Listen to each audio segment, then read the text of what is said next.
Boa noite. Hoje é o último episódio dessa temporada. A gente já passeou pela tecnologia, humanidade, feminino, ontem, hoje e amanhã, pela lealdade interna, super-heróis e a transformação da sociedade, masculino, ontem, hoje e amanhã, porque não dá para falar do feminino se não falar do masculino, obviamente. E hoje, para o último episódio, a gente separou um tema muito especial, que são os temas que vão nortear a COP. E a seleção de filmes que a gente fez é para poder referenciar alguns dos temas, não todos, porque, enfim, a COP é extensa, tem muita agenda, mas alguns deles a gente conseguiu trazer. E a gente está trazendo não só os pensadores da Asas, como convidados nessa temporada toda, junto com a curadoria do Belas Artes, para fazer o Belas com Asas. Como é que a gente pode usar o cinema como oráculo? O que a gente pode perguntar para o cinema? Ou o que o cinema já estava contando para a gente e a gente não prestou atenção? Aqui, com a gente, o Fernando Luna, esse jornalista conectado no contemporâneo, sobre esses dilemas da sociedade. Para quem não conhece, o Davi é o nosso mais jovem alado, com a alma mais velha do coletivo. Acreditem. Com vocês, brasileiros.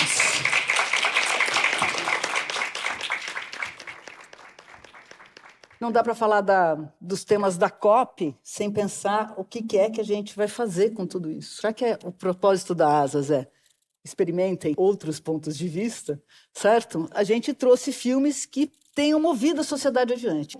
Vamos olhar o planeta na tela, olhar esse espelho para a gente e, quem sabe, no final dessa jornada, a gente encontra algumas frestas de luz e inspiração de como é que a gente pode contribuir, mudar as nossas atitudes ou inspirar quem está ao nosso redor. O nosso primeiro ato é o planeta como personagem. E o primeiro filme que a gente trouxe aqui com muito orgulho, que eu vou falar de um artista plástico brasileiro com um renome internacional, que é o Vicky Muniz. 2010 é 5 anos antes da ONU desenhar os Objetivos de Desenvolvimento Sustentável. O Vicky, como artista, viu antes como é que ele podia contribuir com a arte dele para processos regenerativos, para trazer dignidade de volta e fazer uma das coisas mais importantes da arte, que é voltar a ter o humano no centro. Considerado em festivais internacionais, etc., como um dos melhores documentários da década, além de ter sido indicado ao Oscar de melhor documentário. Vamos ver?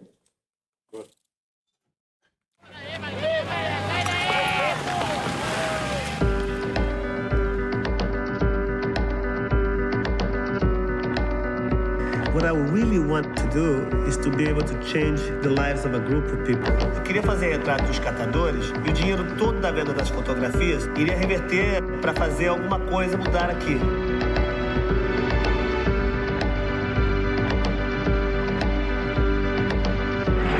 Alô, galera! Mas olha só, Vicky. Isso não é futuro. Então aqui nesse lixo aqui eu invento muita coisa. E eu também me sinto muito bem aqui nessa água, nesse lixo. Aí vi aquele livro grosso assim, todo enxorumado, aí estava escrito Príncipe de Maquiavel. Aí me deu uma neurose de ler.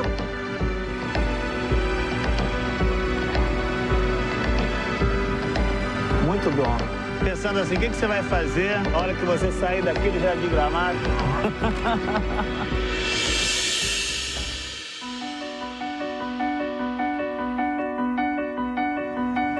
O momento onde uma coisa se transforma em outra é o momento mais bonito. Pra que isso e por que isso? Obrigada.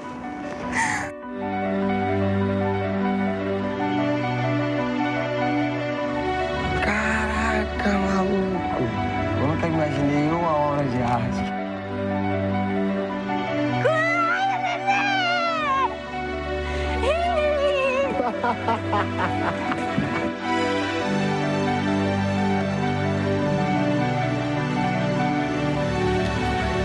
A gente não é catador de lixo, é catador de material reciclável. Lixo é aquilo que não tem reaproveitamento, material reciclável sim.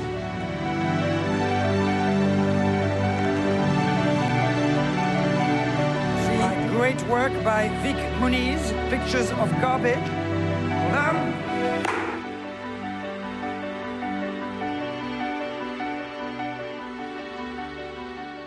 A partir desse filme, esses quadros maravilhosos que ele fez foram leiloados em Londres. Alguns deles chegaram a mais de $65 mil cada um. E esse dinheiro foi revertido para o lixão. Vou fazer a primeira pergunta da noite, Luna. Prepare-se, respira aí no saquinho. Talvez o lixo seja a parte mais sincera da humanidade. Aquilo que a gente tenta esconder é o que mais fala sobre a gente? No princípio do filme, tem uma cena muito boa em que o Vic está chegando ali no aterro de Gramacho e tentando entender um pouco o ambiente, né? E uma das catadoras, ela dá uma explicação tão perfeita sobre como é o ciclo todo, mas ela conta exatamente que quando você está em casa e que você termina de comer ou você bota lá no lixinho, aí o teu porteiro joga lá para baixo, aí entra num caminhão e vem parar aqui. E ali é que ela entende o que é aquela sociedade, né, cara? O que tem ali? E quando você vai acompanhando o filme, você vai vendo um pouquinho desse drama do consumo da gente, né, cara? É muito simbólico que seja o maior aterro sanitário do planeta Terra.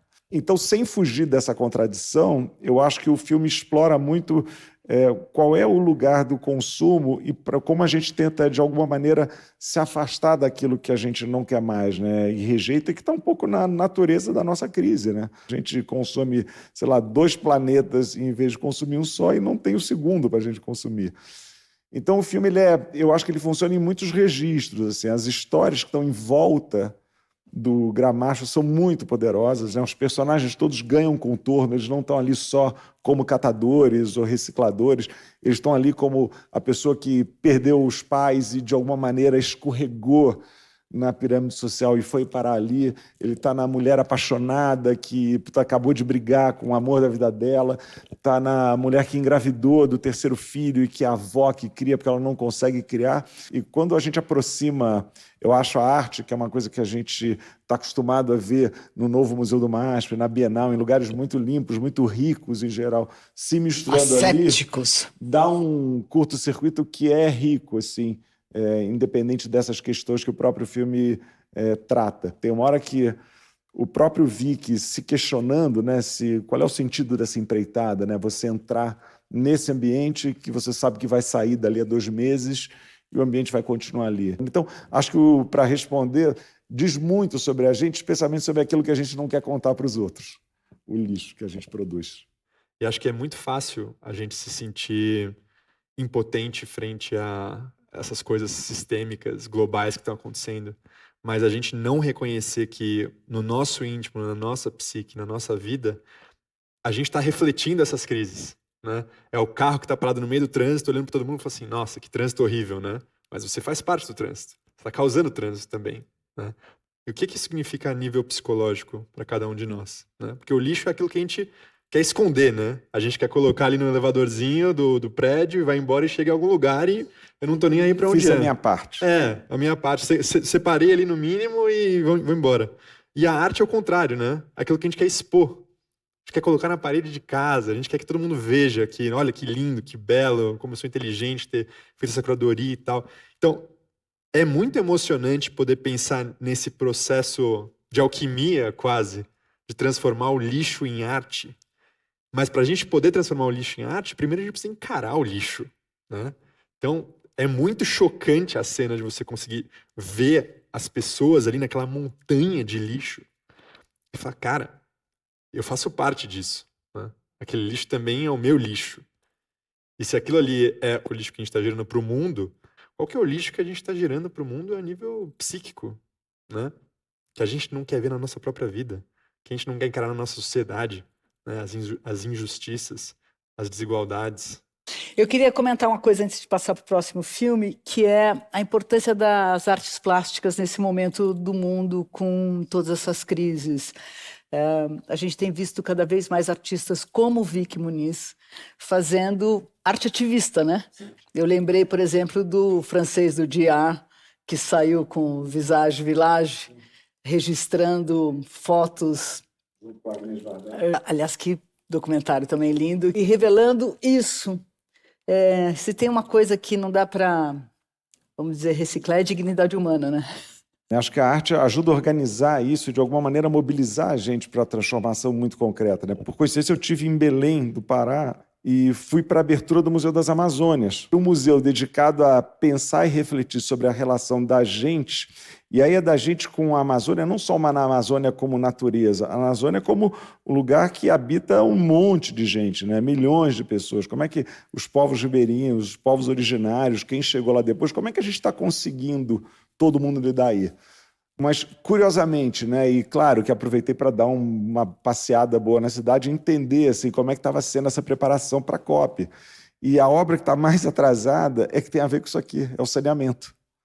Então, é muito louco, né, que, embora a gente esteja no meio dessa discussão, em que a capital do mundo da discussão vai ser essa, a gente tem uma coisa tão básica, a gente não conseguiu atingir o objetivo para preparar para a conferência, para a gente discutir sobre isso. Tem alguma coisa que está fora da ordem mesmo. Agora a gente vai sair para um momento mágico, assim. Vai ser alto contraste agora, né? Ó! Acho que 13 anos depois do primeiro Avatar, né?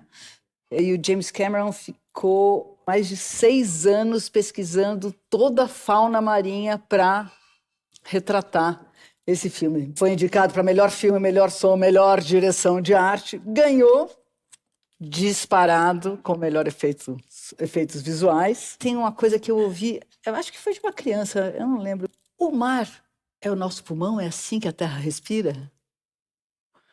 É a hora que eu nunca mais consegui olhar para o mar com a onda de vai e vem sem pensar na respiração.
Para quem não assistiu o filme do primeiro Avatar, essa família teve que fugir, né? Porque eles foram atrás de petróleo, eles tiveram que fugir da floresta, daquele primeiro Avatar maravilhoso que fez tanto sucesso. A árvore, gente. Daquela árvore e tal. Fugiram e foram para essa outra comunidade, enfim, que é ligada com a água.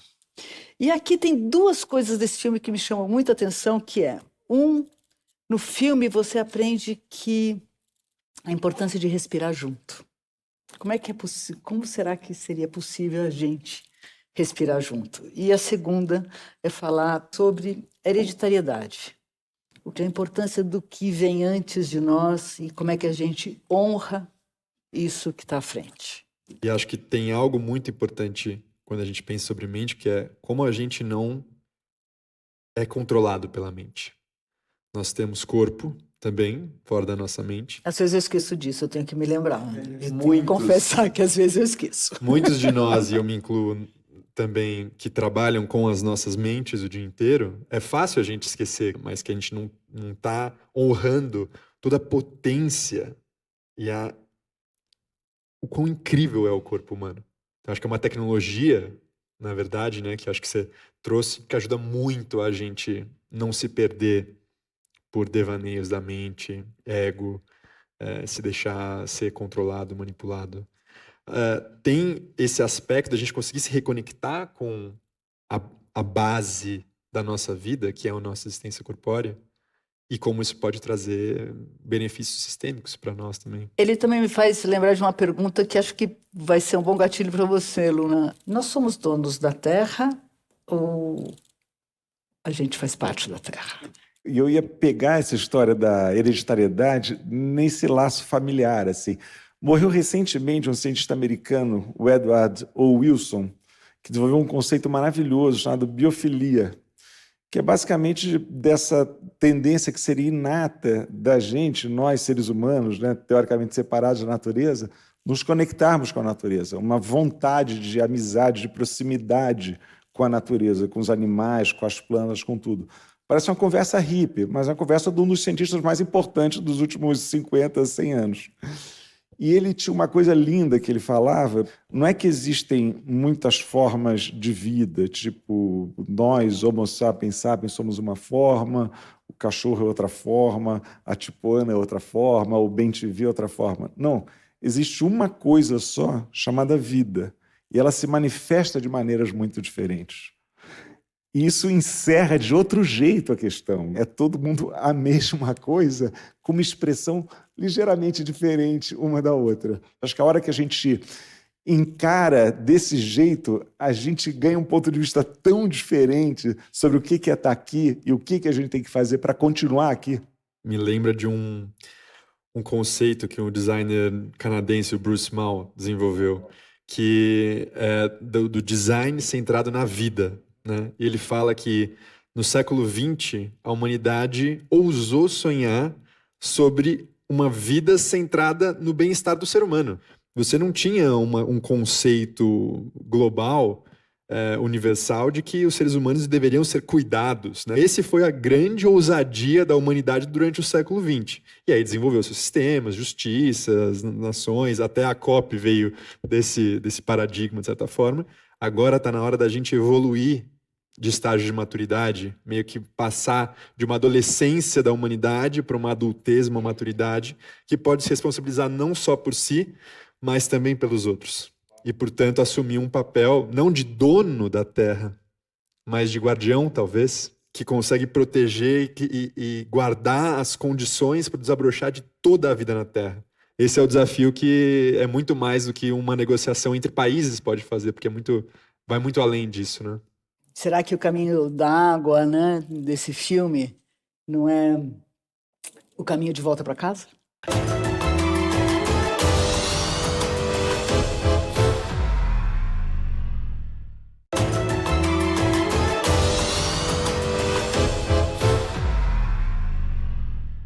O segundo ato é sempre uma batalha, né?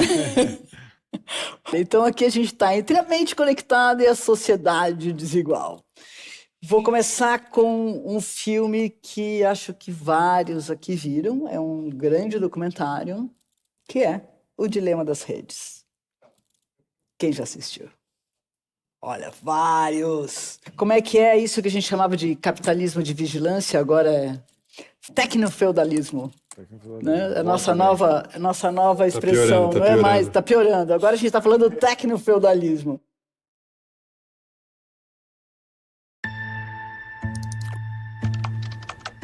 When you go to Google and type in climate change is, you're going to see different results depending on where you live and the particular things that Google knows about your interests. That's not by accident, that's a design technique. What I want people to know is that everything they're doing online is being watched, is being tracked. Every single action you take is carefully monitored and recorded. A lot of people think Google's just a search box and Facebook's just a place to see what my friends are doing. What they don't realize is there's entire teams of engineers whose job is to use your psychology against you. I was the co-inventor of the Facebook like button. I was the president of Pinterest. Google, Twitter, Instagram. There were meaningful changes happening around the world because of these platforms. I think we were naive about the flip side of that coin. We get rewarded by hearts, likes, thumbs up, And we conflate that with value, and we conflate it with truth. A whole generation is more anxious, more depressed. I always felt like fundamentally it was a force for good. I don't know if I feel that way anymore. Fake news spreads 6 times faster than true news. We're being bombarded with rumors. If everyone's entitled to their own facts, there's really no need for people to come together. In fact, there's really no need for people to interact. We have less control over who we are and what we really believe. If you want to control the population of your country, there has never been a tool as effective as Facebook. This is checkmate on humanity.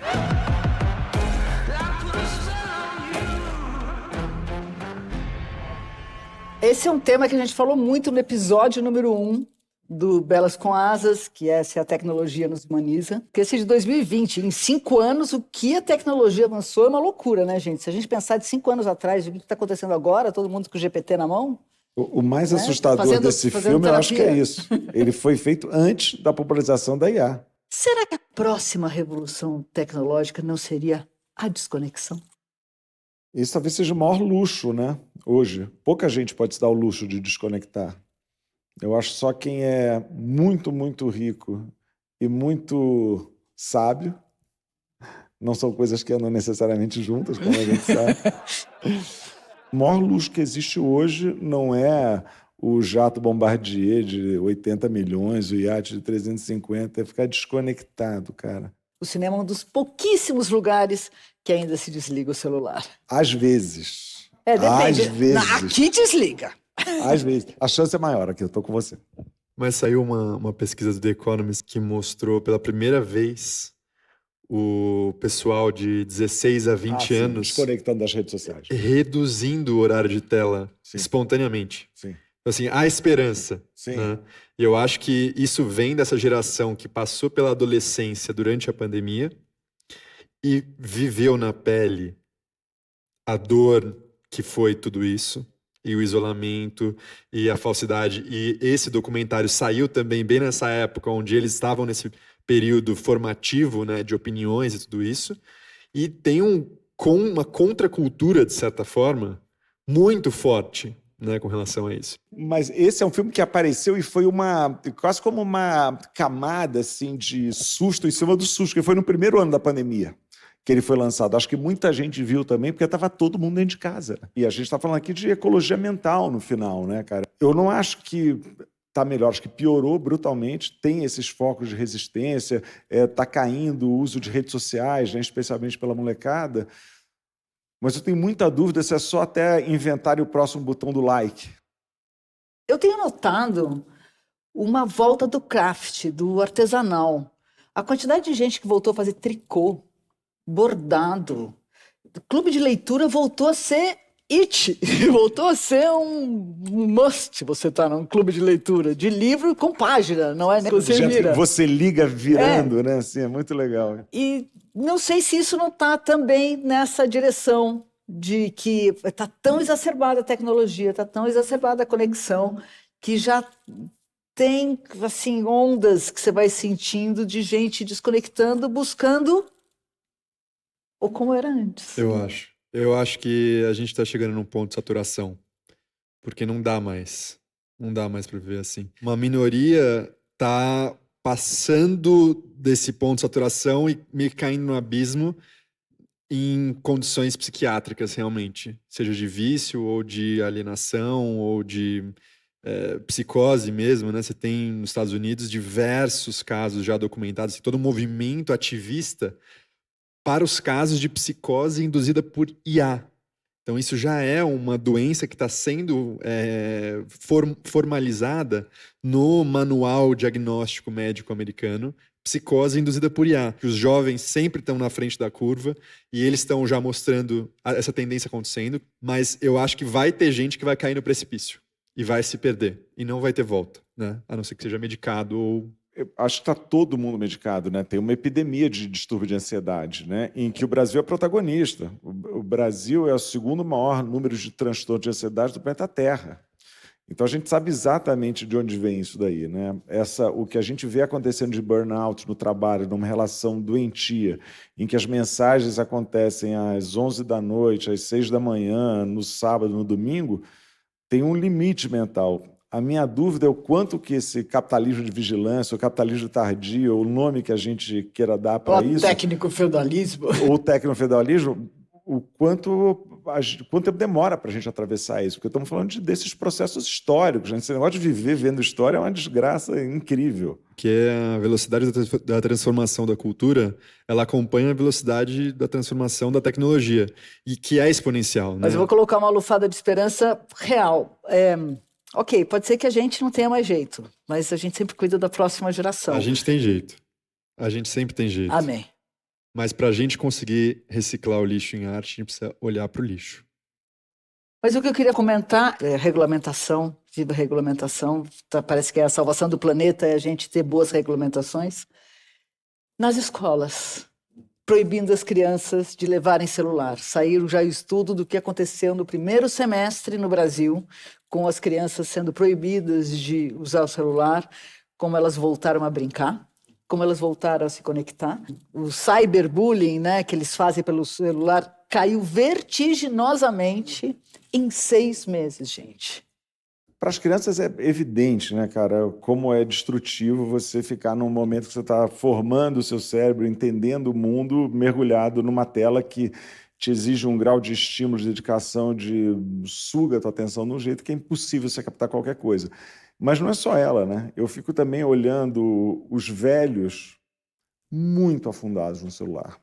Esse lugar que muitas vezes é solitário da última década de vida, o celular vira assim uma armadilha terrível, assim, que mergulha você no pior da internet. Eu vejo essas pessoas com mais de 75 muito mergulhadas em grupos de ódio e sendo levadas para conteúdos que não são os conteúdos que ajudam você a curtir essa fase final. E cria condições para que os idosos na sociedade possam viver vidas íntegras, plenas, né? Com né? dignidade. Claro. Então, assim, se a gente não conseguir olhar para a sociedade, que é o menosprezo, o desprezo pela terceira idade, a gente nunca vai conseguir julgar eles de um lugar honesto sobre o escapismo que o digital oferece. Então, se a gente não conseguir cuidar das pessoas para que elas consigam endereçar na vida delas essas questões fundamentais,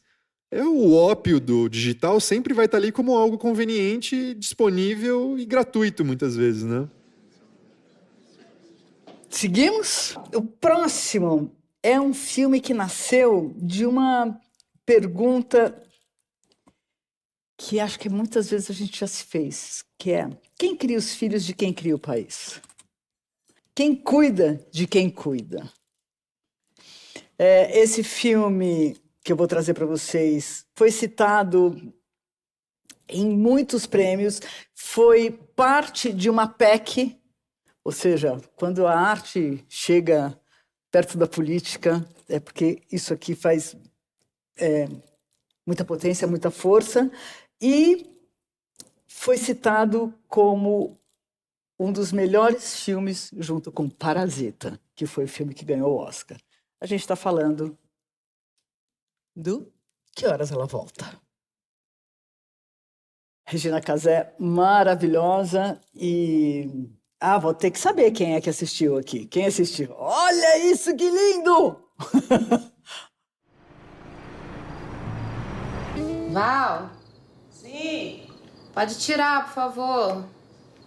Tô indo.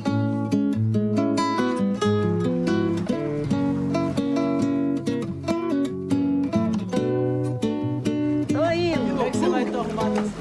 Fabinho, vai cuidar de sua vida. Você vai negar o seu nome? É um só. Ó, respeito, hein? Vai cortar esse cabelo.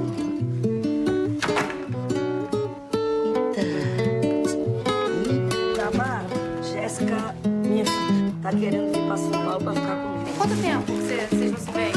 Tá mais 10 anos. Claro que pode. Imagina, meu amor, poxa, você é praticamente da família, né? Val?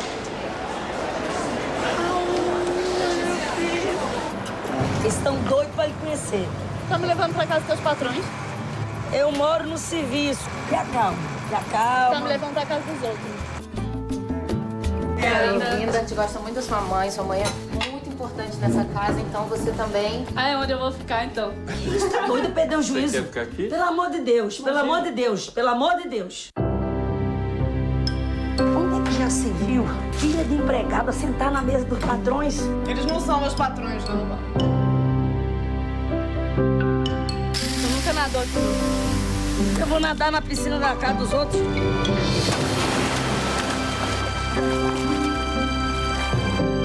Sei onde é que tu aprendeu essas coisas, fica falando, não pode isso, não pode aquilo.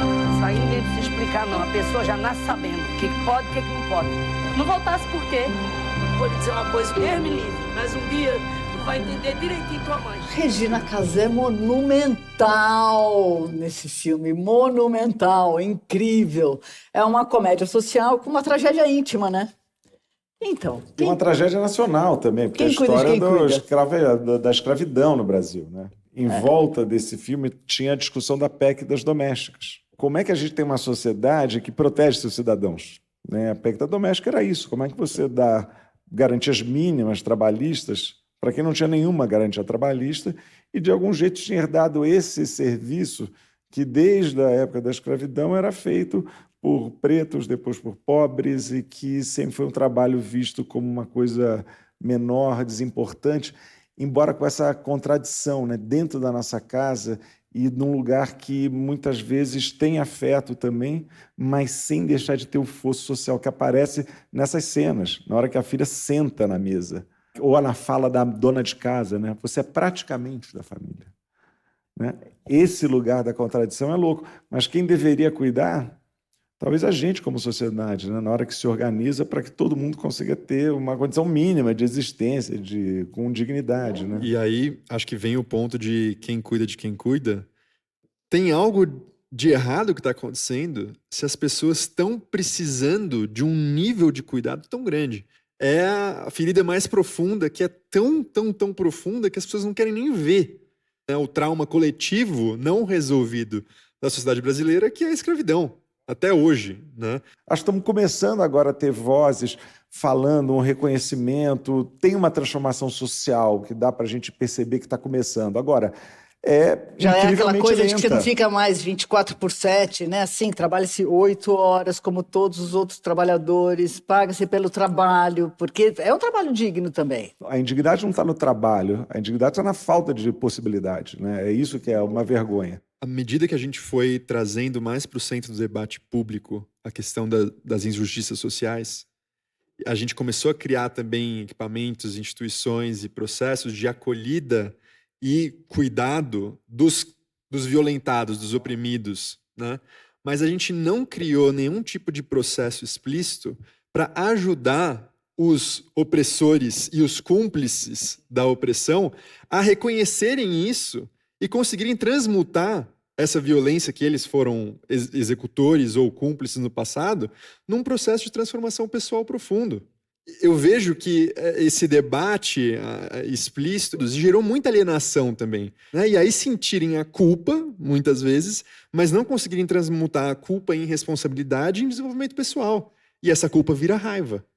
E aí essa raiva se expressa quando aparece um demagogo aqui e outro ali, e todo mundo vai atrás dele e começa a perpetuar o ciclo da violência mais forte do que nunca, né? A gente está vivendo, né? Eu acho que um rebote dessa onda progressista que a gente surfou ali no começo dos anos 2000 até, 5 anos atrás. E a gente está vendo que não é só aqui, é no mundo inteiro. Então, acho que é uma crise, de fato, global, econômica, de sistema econômico. Que daqui a 200 anos vai ter um nome isso aqui que a gente está deixando e aonde a gente está entrando. A gente está no meio da loucura. No final das contas, dinheiro vai, dinheiro vem, governo entra, governo sai, mas as pessoas continuam. E se a gente não conseguir tentar reverter capital financeiro e capital político social em transformação pessoal para os indivíduos, a gente vai continuar replicando os mesmos padrões e passar isso para os nossos filhos, vão passar para os nossos netos. Essa é a grande miopia dos nossos tempos.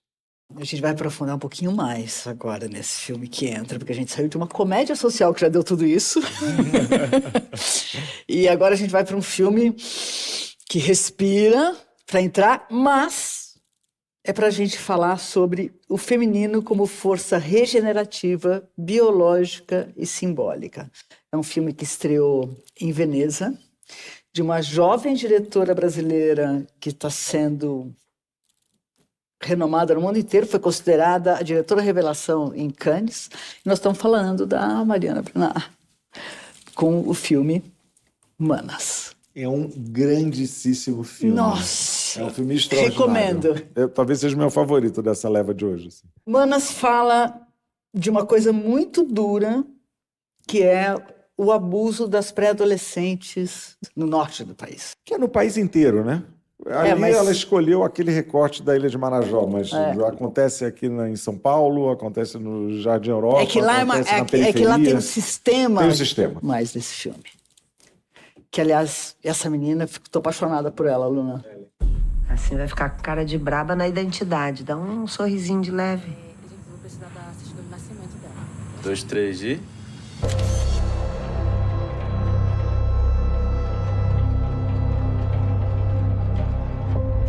Mãe, Claudinha nunca mais escreveu. Claudinha até é melhor que a gente. Tiele, na hora dela ajudar em casa já. Quero filha minha subindo na balsa, não.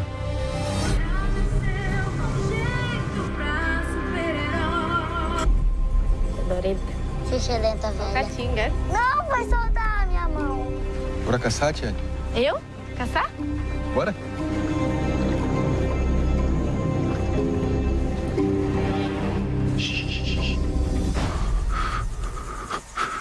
Calma, não tira o olho. Tira, Tiele.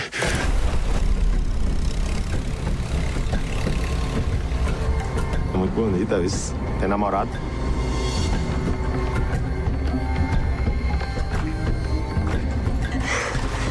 Se você tem algum problema em casa, aceite. A balsa do teu amigo passa semana que vem de novo.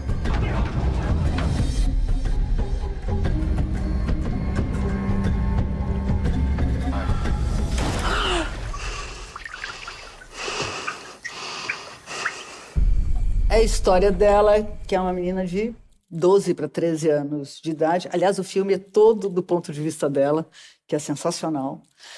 E ela está chegando naquela idade que, enfim, é abusada pelo pai. E depois de ser abusada pelo pai, ela é levada de roldão para comercializar o corpo ali como todas as outras amiguinhas que fazem isso. Até que, vou dar um spoiler, porque senão não vai ter o contexto do positivismo que eu botei no início, que é como é que ela, entendendo esse sistema, ela se rebela para proteger a irmã que está chegando na idade dela. É um filme sensacional, importantíssimo da gente ver. A Dira Paz está, nossa, outro monumento, né? Para falar de um futuro sustentável num país que ainda não protege suas meninas, o que é mais brutal? A violência ou a indiferença? Porque a gente viu muita gente tapando o olho nesse filme, que é um retrato da sociedade, né? Uma pergunta eterna essa, né? De ter sido feita 4.000 anos atrás. E com certeza... A gente estaria procurando a resposta. 3 pessoas num palco lá na Mesopotâmia, batendo esse papo. É que eu acho que se não tivesse a violência, não teria indiferença, né? Mas o que me impactou nesse filme foi a força que essa menina tirou a hora que ela vê a do lado para proteger. Então, o que o feminino está nos mostrando disso? O filme fala de muitas coisas, né? Fala primeiro de uma população completamente marginalizada, incapaz de sobreviver. A tal de como é que a gente faz para ganhar dinheiro com a floresta em pé, está precisando descobrir, porque a gente ainda não sabe. Então tem uma miséria absoluta que leva para um isolamento absoluto e, portanto, para uma vulnerabilidade absoluta, né? Não tem um vizinho, não tem aqui do lado, mora numa casa que a próxima casa mais próxima são 15 minutos de voadeira, de lancha, né? Fala assim num lugar absolutamente machista, patriarcal, em que o homem domina, abusa, e aquelas mulheres todas, a esposa, as filhas, a sobrinha, a amiga da filha, é todo mundo objeto para ser desfrutado como ele achar que deve desfrutar. E tem essa metáfora, de algum jeito, de um lugar, né, cara, que essas mulheres simbolizam, né? De algum jeito, elas se misturando ali com a floresta, com aquele lugar, e a gente entendendo que os dois estão sendo violentados de maneiras muito diferentes, não pelas balsas de gente que vai fazer comércio ilegal, exploração ilegal, e que criam essas redes para abusar dessas meninas, e os corpos delas ali sendo vulneráveis, né, cara, a última fronteira do abuso e da destruição. É um filme, não é um filme fácil de ver, e é um filme brilhante e muito cuidadoso, né? É muito delicado esse assunto, né? Falar de abuso sexual infantil, falar de incesto, quer dizer, são coisas que a gente, como sociedade, bota lá naquele lixo que a gente não quer nem passar perto. É a terceira montanha depois do lixo orgânico, não queremos nem respirar aquilo. E é um filme que faz você ficar empático e, de algum jeito, procurar quebrar esse ciclo de indiferença, né? Conectando no que a Paula estava trazendo, em qual que é o papel do feminino nisso tudo. Eu tive uma aldeia da etnia Guarani, aqui em São Paulo, no município de São Paulo. E eles têm um coletivo de 16 aldeias ali, onde, ao longo dos últimos anos, as mulheres conseguiram fazer uma revolução ali dentro. Expulsaram os caciques. Então, hoje em dia, elas têm uma liderança coletiva feminina nesse conjunto de 16 aldeias. Não foram as mulheres falando com as mulheres. E criou-se um consenso implícito tão forte que um dos homens, que era um cara mais sensato, que era respeitado pelos outros, aceitou ser eleito o novo cacique temporariamente para poder fazer essa transformação de poder. Então, assim, eu achei genial essa forma do feminino poder fazer essa revolução sem brigar, sem violência física, né? E criando relação, né? Que é uma forma muito feminina mesmo de se transformar as coisas, né? E de se usar o poder. Assim, como uma conexão com o filme, como que a gente pode incorporar essas tecnologias do arquétipo feminino na nossa própria vida, né? Como que a gente pode, talvez, começar a buscar exercer um poder mais feminino e menos masculino na nossa vida, especialmente nós homens. Porque se for deixar para homem branco hétero cis fazer, para que vai fazer revolução? A gente está confortável, está tudo certo. Quem tem um incômodo e está querendo mudar e está vendo que precisa mudar, as mulheres, e os pretos, e os indígenas, e os pobres, quem está alijado desse negócio. Essa é a hora que a coisa começa a colapsar, né? Tá ficando bom para muito pouca gente, cara. O último relatório da Oxfam, eu não lembro se o número exato era esse, estou agora citando de memória, mas é alguma coisa como as 10 pessoas ou 12 mais ricas do planeta Terra têm a mesma quantidade de riqueza que os 4 bilhões mais pobres. Tem alguma coisa errada. Uou! Nós vamos para o terceiro ato. No terceiro ato eu vou dar uma aliviada, tá? Porque no terceiro ato nós vamos falar de uma coisa que eu aprendi... Lilo e Stitch, por favor, diz que é Lilo e Stitch. Não, eu vou falar eu estou precisando de alguma coisa assim agora, gente.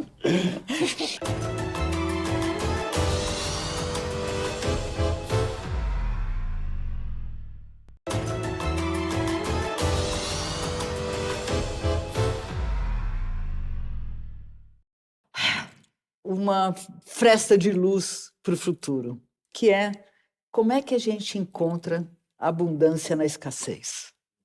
E eu trouxe um filme iluminado aqui para a gente, que é O Menino que Descobriu o Vento. Um vilarejo esquecido no mapa, um menino olha o vento e enxerga o futuro. Enquanto o mundo discute inovação, ele constrói esperança com sucata.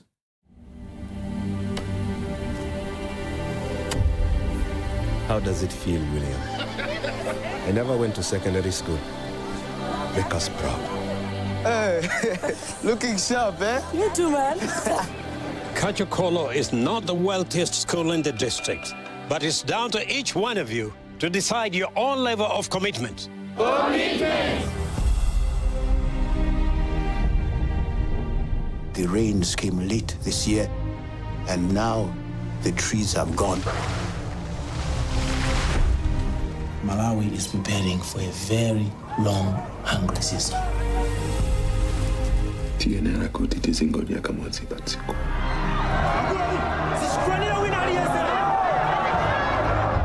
Ukali muntu wamkulu Sopana William. Palibe amene anga titandize. What are you going to do? Anything new? It's a pump. Can you fix it? Maybe. Mr. Kachigunda, when you turn the wheel on your bike, the light shines. How? It's magnets. I can bring water. I know how to do it. Ono papalibe za kuskulu. We stay, we die. No. With the electricity, we can plant in the dry season. Antu wakufa kudziwa zimenezo? Tieni hapo! Tieni hapo! Malusiwa, adzaleka liti. Zita kutaka. Ngati Mungu anditandize.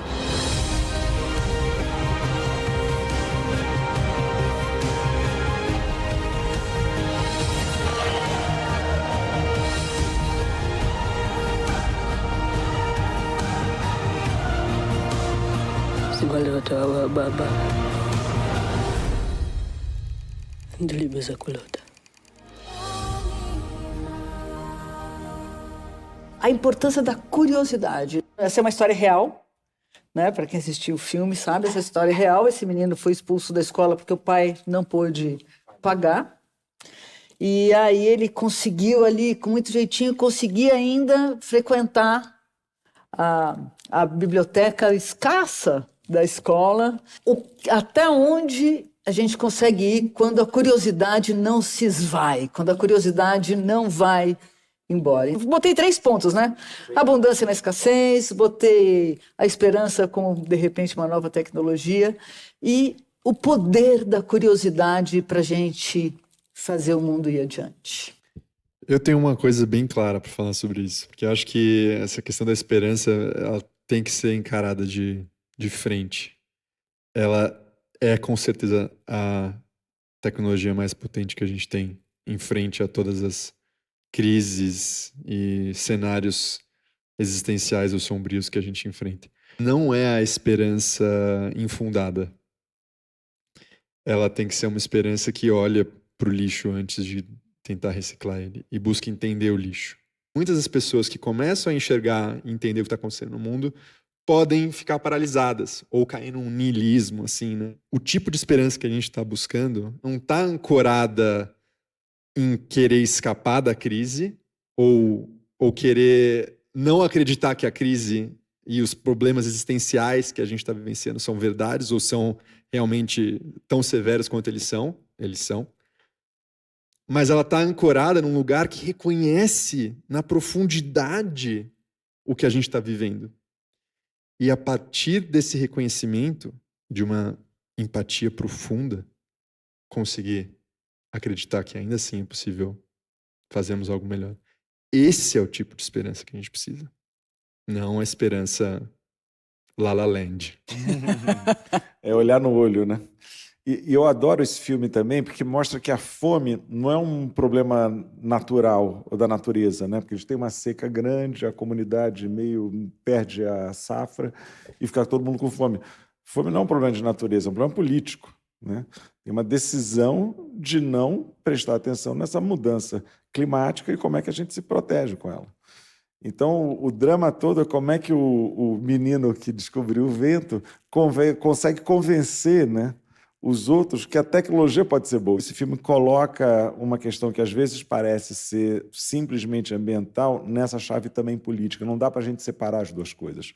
Por isso que COP é importante, Por isso que o Tratado de Paris, o Acordo de Paris é importante. Por isso que a gente discutir essas coisas e tomar decisões concretas sem botar um óculos cor-de-rosa, mas entendendo também que tem jeito porque a gente quer que tenha jeito. Que é aquele depoimento que a gente viu no Dilema das Redes, né? Do cara que finalmente caiu a grande ficha, né? Do executivo, eu não lembro de qual das Big Techs ele era, eu achava que a gente ia salvar o mundo, já não tenho tanta certeza.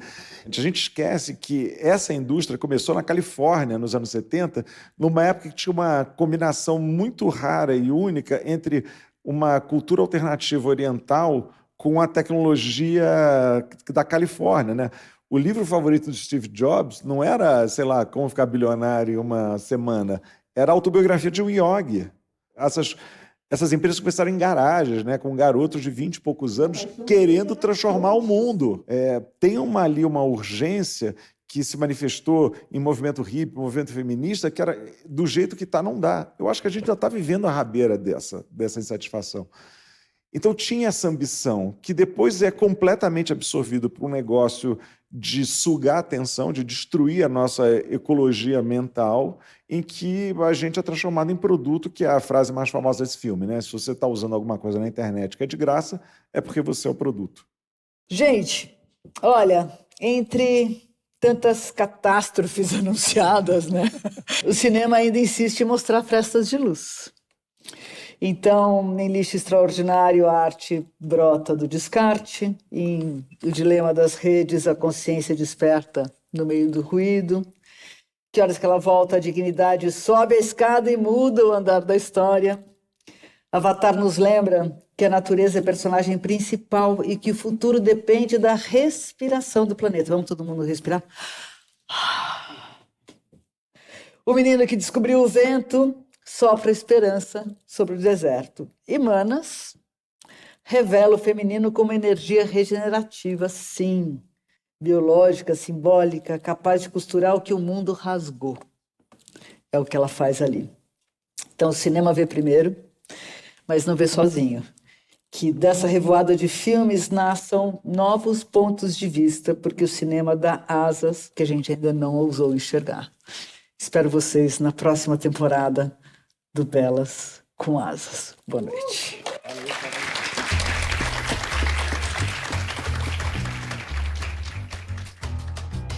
O cinema é uma arte que vê antes. Quanto mais instável uma sociedade, mais ela tende a mitificar as figuras heróicas. O que a tecnologia está olhando por mim e não o que eu estou pensando sobre a tecnologia? A gente já é cyborg com a nossa memória acoplada no celular. Pô, tá ficando bom pra muito pouca gente, cara. Qual é o rito de passagem que você quer para a sua vida? Qual que é o papel do feminino nisso tudo? A gente está virando para ser dona da nossa história. Presta atenção onde a sua Bella Baxter se identifica, se assanha. Uma das maiores funções da obra de arte é não nos deixar sozinhos.